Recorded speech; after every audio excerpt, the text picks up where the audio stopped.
दोस्तों, हाल ही में जापान के पीएम पर इतना बड़ा हमला हुआ है जिसके बारे में कोई सोच भी नहीं सकता। जी हां, आपको बता दें कि ऐसा पहली बार नहीं हुआ है, बल्कि जब पहले भी जापान के पूर्व पीएम पर इसी तरह का हमला हुआ था तो इस दौरान उनकी मौत भी हो गई थी।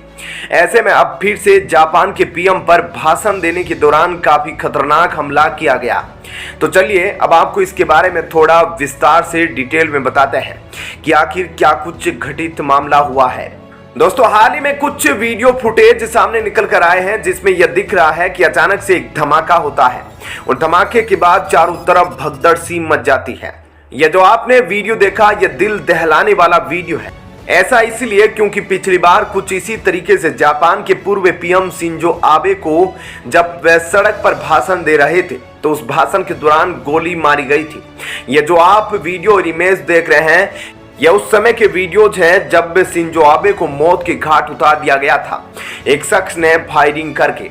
यह तो एक पूर्व प्रधानमंत्री थे और पूर्व प्रधानमंत्री होने की वजह से हो सकता है कि सुरक्षा कुछ कम हो, लेकिन जिस तरह से ये सड़क पर भाषण दे रहे थे और उसके बाद अचानक से इन पर हमला हुआ और हमले के बाद इनका निधन हो गया, उस दौरान शिंजो आबे की मौत का जश्न मनाया था चाइना ने। वैसे तो शिंजो आबे और भारत के बीच कितनी अच्छी दोस्ती थी यह आप तस्वीरों में देख सकते हैं।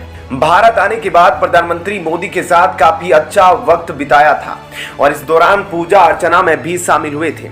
और शिंजो आबे वे पहले शख्स है जो क्वाड को बनाने के लिए जाने जाते हैं और क्योंकि ये क्वाड के निर्माता थे इसलिए चाइना की नजर में खटकते थे और चाइना ने इनकी मौत का जश्न खूब मनाया था। वैसे शिंजो आबे की मौत के बाद शायद चाइना ने सोचा होगा कि यह मामला खत्म हो गया, लेकिन यह मामला खत्म होता दिखाई नहीं दे रहा। और मामला इसलिए खत्म होता नहीं दिख रहा क्योंकि इसके बाद फूमियो किशिदा आ गए और किशिदा आक्रामक रूप में सामने आए और जिस तरह से वे आक्रामक नीतियां अपना रहे हैं वह आक्रामक नीतियां बहुत ज्यादा खतरनाक है चाइना के लिए। और एक के बाद एक ही जो निर्णय ले रहे हैं उसकी उम्मीद चाइना ने कभी सोची भी नहीं थी।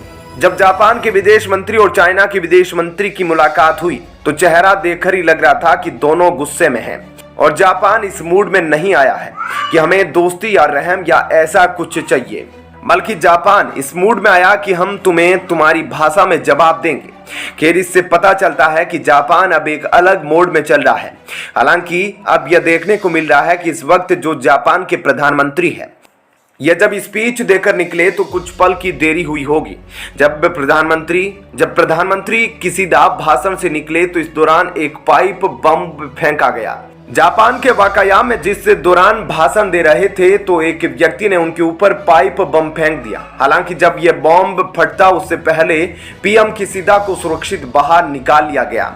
बताया जा रहा है कि जब उनका भाषण होना था तो वहां से उनको बाहर निकालने के बाद बड़ा धमाका सुना गया। ऐसे में इस घटना का वीडियो वायरल हो गया जिसमें पीएम किशिदा का भाषण सुनने आए लोग घटना के बाद इधर उधर देखते हुए भागने लगे और इस दौरान पुलिस ने एक व्यक्ति को जमीन पर गिराकर उसको काबू करते देखा जा रहा है। ऐसे में बताया जा रहा है कि पीएम को इस घटना के दौरान कोई चोट नहीं आई है। अब सवाल यह उठता है कि पीएम किशिदा काफी महत्वपूर्ण है आगे आने वाले समय के लिए और ऐसे में इनकी सुरक्षा में चूक काफी भारी पड़ सकती है। तो दोस्तों, ऐसे में इस खबर के बारे में आपकी क्या राय है हमें कमेंट करके जरूर बताइएगा। साथ ही वीडियो को लाइक शेयर जरूर कीजिएगा। चलिए अब जान लेते हैं एक और बड़ी खबर।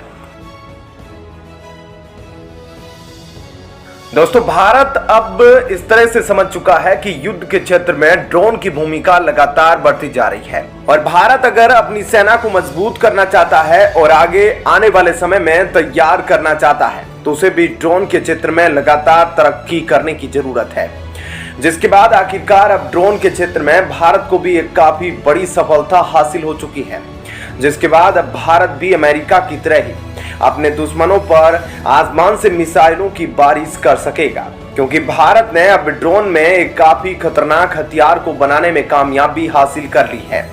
जी हाँ दोस्तों, ऐसे में अब दूसरे देश भी भारत से भिड़ने का नतीजा साफ साफ देख सकते हैं, क्योंकि अब भारत ने चुपचाप ड्रोन की पूरी फैक्ट्री ही लगा दी है।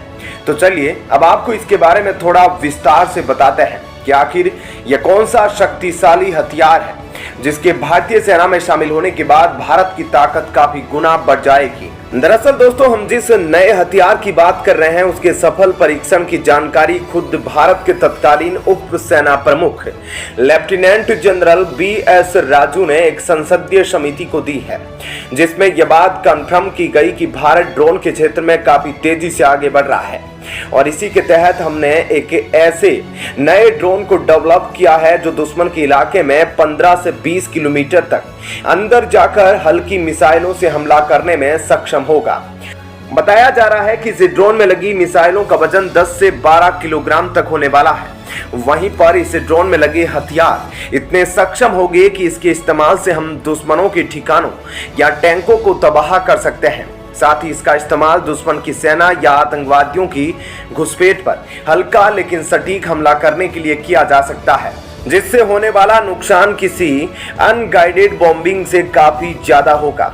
साथ ही इस नए ड्रोन के बारे में एक अच्छी खबर बात तो यह है कि इसका वजन भी 40 किलोग्राम से ज्यादा का नहीं होगा, जिसकी वजह से हम इसे हाई एल्टीट्यूड वाले पहाड़ी इलाकों से लेकर थार के रेगिस्तान तक भी इस्तेमाल कर सकेंगे, जो भारत के लिए काफी बड़ा एडवांटेज बनेगा।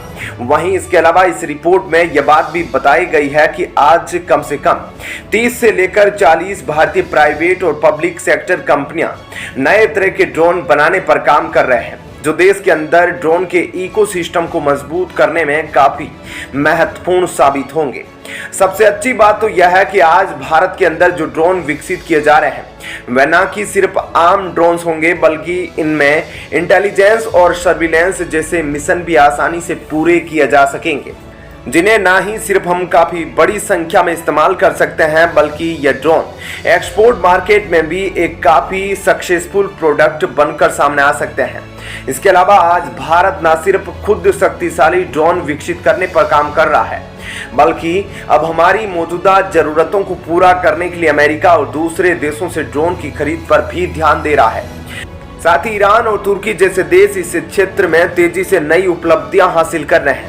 इसलिए भारत के लिए भी काफी जरूरी बन चुका है कि हम ड्रोन के क्षेत्र में तेजी से टेक्नोलॉजी और मैन्युफैक्चरिंग का विस्तार करें, क्योंकि आने वाले समय में ड्रोन युद्ध के क्षेत्र में काफी महत्वपूर्ण भूमिका निभाएंगे, जिनका रोल रिसर्च एंड रेस्क्यू से लेकर अटैक तक में शामिल होगा।